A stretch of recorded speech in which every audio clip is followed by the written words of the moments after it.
Anaan hin madaalu, siif garuu gaariidha.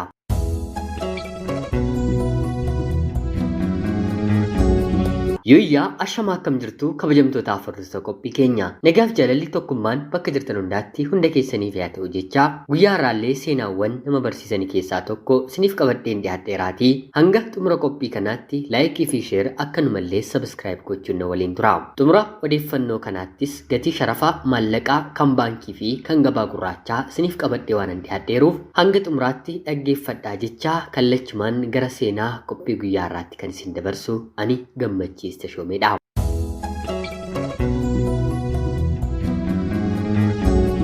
Anaan hin madaalu, siif garuu gaariidha. Amma yookiin immoo haala irra jirruun kanan qabu kana otoon dhabee eenyutu na waliin hafaa jettanii yaaddanii beektu. Wanti qabdan tarii fayyaa ta'a. Fayyaa kana otoo dhabnee yookiin immoo dhabdanii eenyutu nu waliin hafaa? Sadarkaa hojii, dandeettii, beekumsa, barnoota qabnu kana namni kan ittiin nama nuun jedhu yookiin immoo maallaqa eenyummaa keenya har'aa kan dubbatu innoo akkanadhaa, isheenoo akkasii, kana qaba, kana qabdi, isaaf isheef jedhamnee namoota biratti ol kaawamnee kan ittiin haasa'amnu kana otoo dhabnee hin qabnu otoo ta'ee eenyutu nu waliin hafaa? Gaaffii kana hundumti keenyiyyuu taayaannu salphaa kan dafnee deebisnu nutti fakkaachuu danda'a. Jaalalleenni dhiiraa ishee dubartiidhaan siifan du'a, siifan goga, siifan cita kan jedhu rakkoon xiqqoomti yeroo isa mudatu utaalee yeroo biraa deemu argina. Isheenis du'atu sirraa gargar na baasa kan jettu otoo duutiin dhufiin wanti du'aa gadii hanga du'aas hin geenye yeroo gargar baasu argina. Tarii amma hundi keenyiyyuu wanta qabnu haa ilaallu. Har'arra teenyee maal qabna? Wantoota qabnu kanaan immoo eenyuu fi eenyutu naannoo keenya jira? Namoonni naannoo keenya jiran haga kamiitti ni waliin turuu ni danda'u? Namoota fayyaas dhabanii fayyaas otoo qabanii daandii irratti kufan daandii irra jiran ni argitu mitiiree? Kaleessa isaan nama riyaa, haadha, abbaa, obbolaa kan hin qabne isinitti fakkaata? Lakki hundumti isaaniiyyuu qabu. Haadha, abbaa, obbolaa, firaa dhala kan dhalate kan uumame dachee kanarra hin jiru. Hundumtuu fira aantee obbolaa qabatee dhalate. Haa ta'uutii garuu wantoonni isaan qaban yeroodhaa gara yerootti badaa, dhabaa yeroo deeman dhumarratti daandii irratti hafanii fira, obbolaa, haadha, abbaa nama isaan gargaaru kan hin qabne ta'anii. Tarii jireenyi kunnullee bor mudachuu ni danda'a. Akka inni nu mudatuuf immoo isaan ragaadha. Namni amala isaan sababa tokko malee nutti hin siqu. Sababa nutti siqeefi yoo dhabe lammata nun barbaadu. Dubartiin dhiira qabeenya isaan jaallatte gaafa inni dhabe namni akkasaa ishee jibbisiisu hin jiru. Haati ijoollee 4 deesse keessaa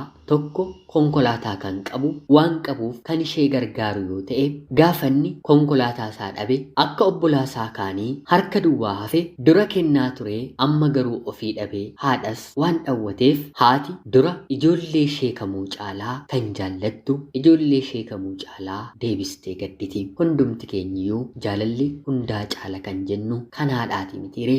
Gaafa geenyee dargaggoomne of barree of dandeenye garuu maatiima nu jaallatan nu guddisan kana gargaaruu hin dandeenyu taanaan nun jaallatani isamoo isheema nun jedhu. Gabaabumatti kan qabnu gaafa dhabne kan nu jaallatu jira jechuurra hin jiru jechuutu bakka hedduutti nama amansiisa. Gaafa qabanis gaafa hin qabnes harka duwwaan qullaa otoon jijjiiramiin kan nu jaallatu garuu waan tokko jira. Innis Rabbi uumaa waaqa hundaa danda'aa, hundaaf gahaa, hundaaf qixxee inni namatti hin jijjiiramu. Hiriyaawwan lamaan yeroo dheeraadhaaf waliin baratan barnoota isaaniillee xumuruun waliin naannoo tokkotti hojii qacaramanitti ture. Hiriyyummaan isaanii ijoollummaatii kaaseedha. Icciitii isaan wal dhoksan haala itti garaan isaanii midhaan daaku bishaaniif buddeena walitti maku yoo ta'e malee kan wal biraa dhoksan hin qabani. Yoo haxxiffatanillee kaleessa bakka kanatti haxxiffadhe jedhanii walitti dubbatu. Gonkumaas walirraa addan bahani. Hiriyaawwan kun lamaan bakka ramadanitti dursee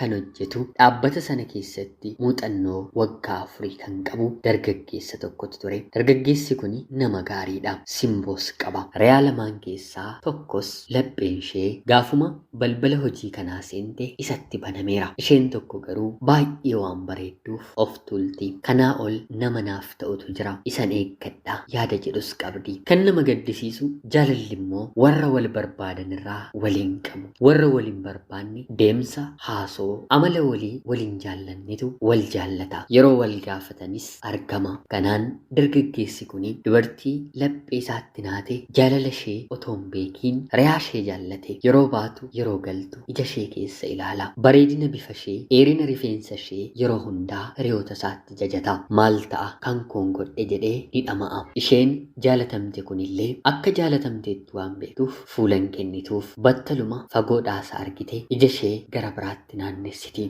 Nama dhimma biraatiin biizii ta'e fakkaattee bira dabarti. Nagaamaafuu baay'eetti korti. Inni immoo kan nama gaddisiisu kanuma isheellee ni jaallate. Kuni dubartii gaariidha, of kabachiistudha jedhee daran jaalalli isaa itti fufe. Kanaan utoo jiranii ofiis bakka waan hin kennineefiif karaa hiriyaa ishee gaaffii jaalalaa isaa dhiyeessuu barbaade. Hiriyaan ishee immoo isa jaallatteetti. Nama jaallatanitti siiquutu ulfaata malee hiriyaasaaf hin ulfaatu mitiiree karaa salphaa jedhee gara isheetti gore. Gaafa akka inni ishee barbaadu isheetti himu akkuma isheen isa jaallatte innis waan ishee jaallateetti fakkaate. Kuni hariiroo jireenyaa keessatti inuma mudata mitiiree. Haa ta'uutii garuu inni kan barbaade riyaa isheedha. Sin barbaada jedhee wal arganii riyaa ishee baay'ee akka jaallate isheetti hime. Isaan kan jaallatte isheedha mitiiree. Keessa isheetti baay'ee gaddite. Miira ishees dubartii afshaala waan taateef isatti hin argisiisne. Akka yeroo hundaa jaallattuuni garuu riyaa ishee faasaa turte. Ta'us garuu inni ishee dhiisee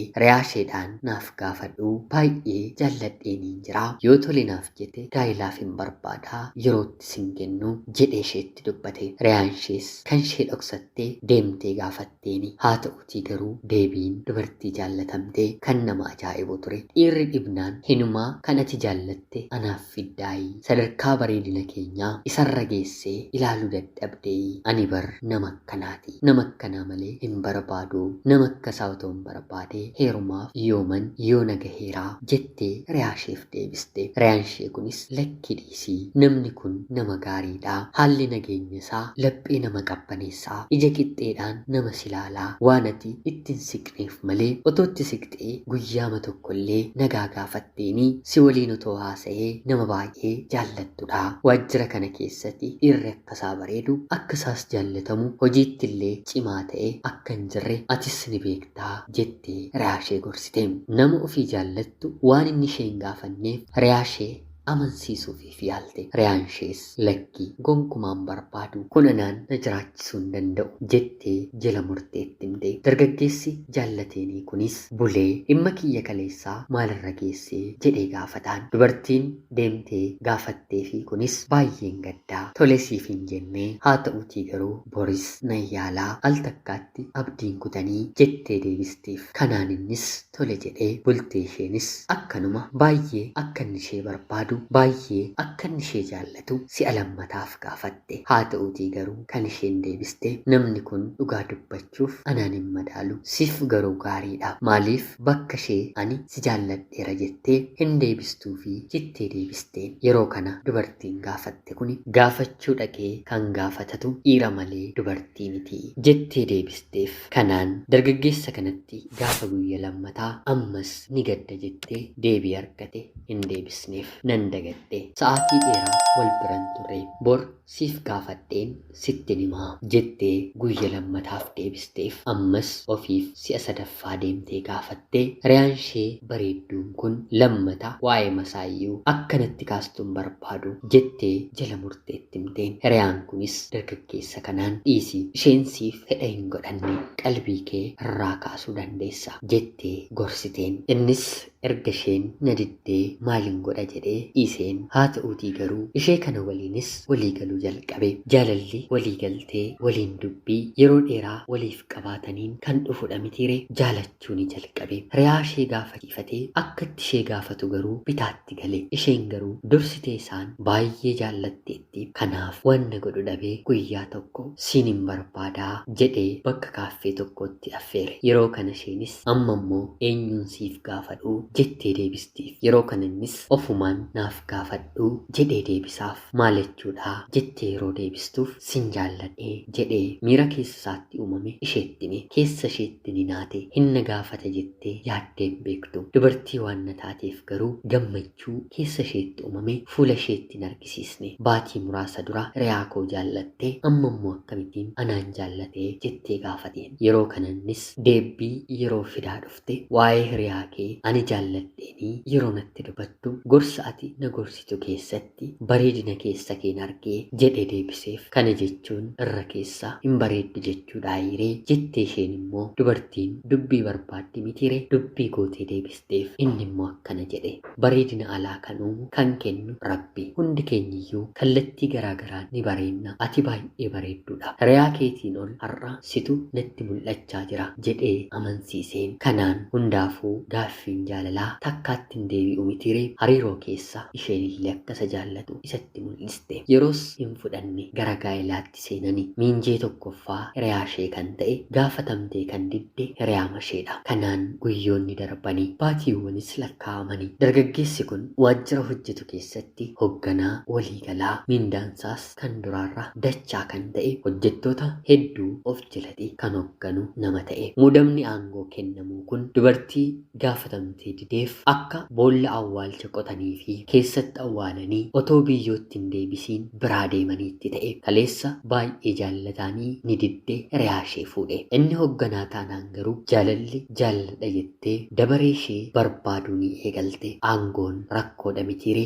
Inni immoo dabaree isaa hoogganaa waan ta'eef faara kennuufii dhiise. Dur ija ishee keessa ilaalaa kan darbu gaa'ela erga godhatee ittuu immoo aangoo erga qabaatee booda akka nama hin beeknetti akka simbiraatti barrisee bira darbuu eegale. Nama kana otoo hin taane aangoo isaa jaallattee jaalalli ishees itti hammaachaa dhufe. Icciitii hiriyaa ishee waliin wal dhoksanii hin qabdu mitiire. Hiriyaa ishee haadha manaa taateen nan gaabbee jetteetti dubbatte. Kanaan isheenis maal gaabbitaa jettee yeroo deebistuu fi dura kan jaallate anaan ture kan koo godhachuun narra ture nan gowwomee jettee deebistiif. Hiriyaan ishee gaa'ela irratti qoosaan hin jiru. Haadhaaf abbaa ofii akka dhiisan hiriyaa ofiis ni dhiisu. Kanaan ol waa'ee abbaa manaa kwaasoftee jennaan hiriyyummaan keenyi keeyyata 39 adda bahinsa filata jettee akeekkachiisteen. Kanaan hiriyaan ishees ni dhageessire waajjira deemtee biiroo isaa seenuun abbaa manaa ishee bifa garaagaraatiin gara isheetti harkisuuf yaalii gochuu eegalte. Ta'us garuu ammanni gaa'ela keessa seeneera mitiire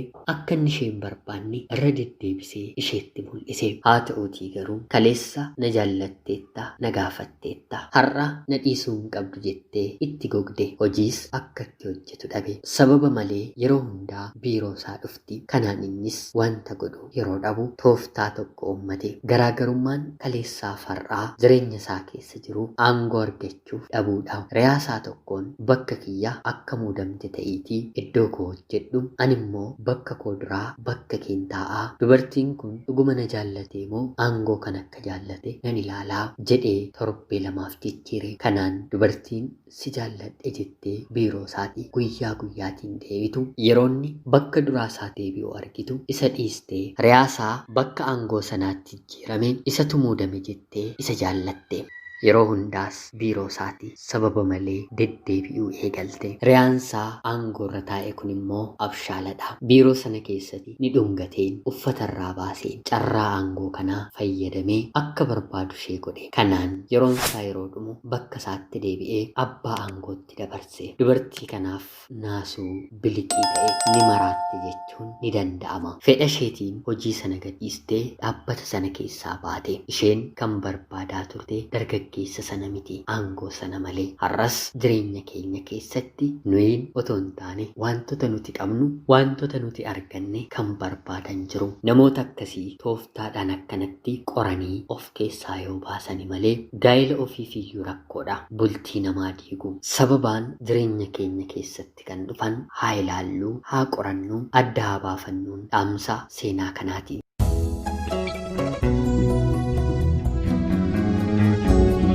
Egaan jaalatamtootaaf hordoftoota qophii keenya seenaa kanarraallee waa hedduu akka barattan akka hubattan homaa shakkii tokkollee hin qabu. Amma immoo kallattiin gara sharafa maallaqaatti isiniin dabarsa. Gabaan baankii torbee lamaa oliif jijjiirama argisiisaa jiru. Haa ta'uutii garuu gabaan gurraachi ol gadi qarshii tokko lamaan taasisaa jira. Baankiin gadaa guyyaarraa doolaara Ameerikaa tokko 107.3 bitee 112.7 gurguraa jira. Paawundii 126 bitee 132.5 gurguraa jira. Yuuroo 114.4 bitee 123.7 gurguraa jira. Dinaara Arab Emireetii 28.3 bitee 30.1 gurguraa jira. Riyaala Saawud Arabiyaa 27.7 bitee 29.4 gurguraa jira. Farankaa Chaayinaa 14.4 bitee 21.2 gurguraa jira. Gabaasa gabaa gurraachaan doolaara Ameerikaa tokko 119 tuqaashan yuuroon 133.8 farankaan chaayinaa 140.9 doolaarri kaanaadaa 88.4 doolaarri awustiraaliyaa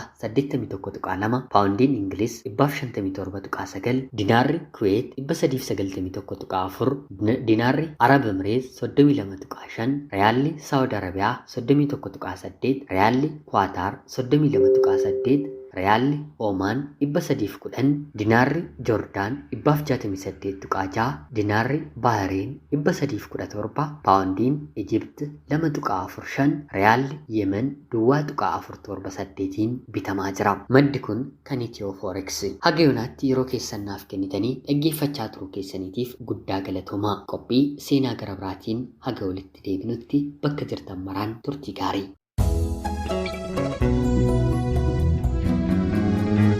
Egaan jaalatamtootaaf hordoftoota qophii keenya seenaa kanarraallee waa hedduu akka barattan akka hubattan homaa shakkii tokkollee hin qabu. Amma immoo kallattiin gara sharafa maallaqaatti isiniin dabarsa. Gabaan baankii torbee lamaa oliif jijjiirama argisiisaa jiru. Haa ta'uutii garuu gabaan gurraachi ol gadi qarshii tokko lamaan taasisaa jira. Baankiin gadaa guyyaarraa doolaara Ameerikaa tokko 107.3 bitee 112.7 gurguraa jira. Paawundii 126 bitee 132.5 gurguraa jira. Yuuroo 114.4 bitee 123.7 gurguraa jira. Dinaara Arab Emireetii 28.3 bitee 30.1 gurguraa jira. Riyaala Saawud Arabiyaa 27.7 bitee 29.4 gurguraa jira. Farankaa Chaayinaa 14.4 bitee 21.2 gurguraa jira. Gabaasa gabaa gurraachaan doolaara Ameerikaa tokko 119 tuqaashan yuuroon 133.8 farankaan chaayinaa 140.9 doolaarri kaanaadaa 88.4 doolaarri awustiraaliyaa 81.2 paawundiin ingiliz 157.9 dinaarri kuweet 391.4 dinaarri arab emireet 32.5 riyaalli saawud arabiyaa 31.8 riyaalli kwaataar 32.8 Riyaalli Oomaan 310 dinaarri Joordaan 168.6 dinaarri Baahariin 317 paawundiin Ijibti 2.45 riyaalli Yemen 2.478 bitamaa jira. Maddi kun kan Itiyoo Forex. Haga yoonaatti yeroo keessannaaf kennitanii dhaggeeffachaa turuu keessaniitiif guddaa galatoomaa. Qophii seenaa gara biraatiin haga walitti deebinutti bakka jirtan maraan turtii gaarii.